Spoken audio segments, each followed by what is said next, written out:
Hey, let's go over a few cryptocurrency terms. HODL is one of the most famous ones. That's HODL. That one means stay strong. Hey, Blue Knight, Sergey, welcome back. HODL means stay strong. HODL even when the price drops. Crystal, welcome. But it's also been known as hold on for dear life, HODL. And it stems really from a typo in the some user groups for the crypto space. It goes back a ways. So it kind of is almost like a meme in a way. It's just kind of lasted for a long time.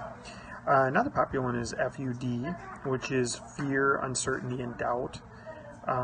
So for example, if others think that crypto or Bitcoin is a bubble, they say FUD. Right, and they say they have fear, uncertainty, and doubt in the community. So that's kind of what the FUD means. Another one is SATS, S-A-T-S, short for Satoshi's, who is the mysterious creator of Bitcoin. And his name is actually not that easy to pronounce, but that's what SATS is. It also stands for the smallest fraction that can be sent from Bitcoin to Bitcoin as you're sending it to somebody. So I wrote it down. It's actually 7 zeros before a 1 is actually how much that is. So whale is another one.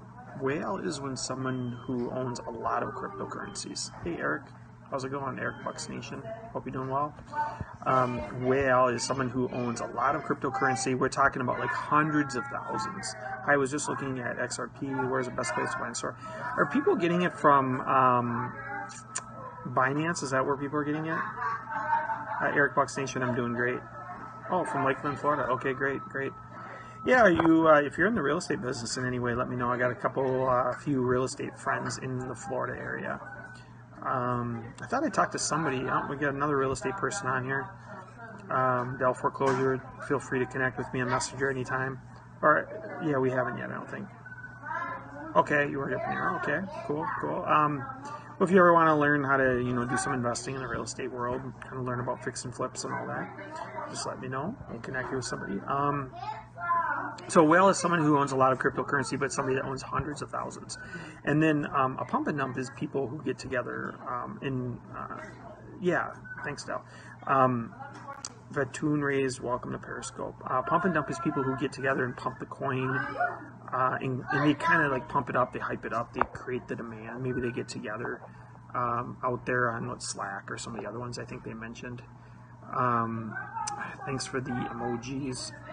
Pump and dump, and then they create demand, and then they eventually just sell, and they end up with like a big profit, right? So they kind of controlled the supply and demand of everything by getting some of the big guys together and creating that pump and dump. So another one is bag holders, and those are the people that are basically left over at the end, unfortunately, left holding the bag, right? They're the ones that were left with maybe not getting out in time from the pump and dump. So that's kind of what a bag holder is. And then mooning would be a coin that's experiencing a spike. I think it's very possible that they could be still getting a correction. I think you're still going to continue to see volatility. There's so many choices now where people can put their cryptocurrencies that, people might be doing these pump and dumps. They might be contacting each other. Korea is part of it too. China regulating the electricity out there is another part of it. And then there's just like a lot of regulations coming in the industry. That's some of it. But, some of it too is that people are just trying to pull out their profits. So that's it.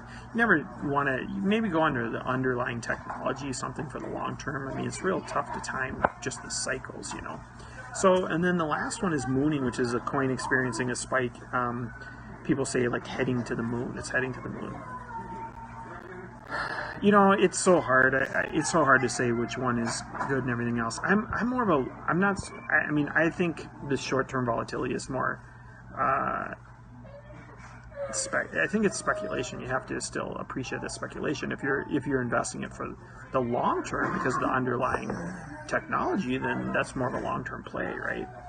But you can look at the volatility, you can look at the highs and lows, and you can look at the dip, and you can say, well, I mean, based on history, this is a pretty low price. But the challenge is when you go with stocks that have been around 50 to 100 years, or you go with real estate, been popular for 100 years, they actually have charts that go back 50 to 100 years. Crypto doesn't. A lot of them are like, well, based on history of a week ago or a month ago. So there's not a lot of history to cryptocurrencies, so that's part of the challenge as well. But if you've seen the volatility, like Bitcoin, where it's gone up and down, up and down, up and down, then you can kind of feel like you understand it a little bit more, like where it's headed. I don't know what the prediction is, because I think even if it's doing really well, there's going to be other cryptos that come out that claim they're faster or whatever, and it still pulls money away from Bitcoin, and Bitcoin didn't do anything wrong. There's just other technologies that are better. But I can tell you a lot of hedge fund people and experts out there are saying 40,000, 60,000. That's what some of them are guessing. So I saw one even yesterday, I think 100,000. So that's what a lot of different people are saying. It's been under 10 in the last few days, which is pretty low. I mean, but then again, what is that? I mean, is that low? I mean, it was there a couple months ago, right? I mean, you got to understand, I come from a world of people, we talk about 7 and 8 year cycles in real estate. I was just talking to my friend Ryan today, and we're talking about real estate cycles that go up and down 7 or 8 years, and what's going to cause it, what's the catalyst that's going to cause the big 30% correction. And you guys are seeing corrections every 4 days in the crypto world, right? You don't have enough charts to go off of. But I mean, as a general rule, the money that's being pulled out a lot of times is because they're putting it into another crypto, or because they're trying to take their profits, especially when it goes up as much as it's been going up. So these last crypto terms were HODL, FUD, SATs, whale, pump and dump, bag holders, and mooning. I haven't heard anything about bad news about Ripple today. At least I haven't heard anything. But yeah, so that kind of concludes this particular scope. I've got at least a couple more to do here, and I'll just see you guys in a little bit.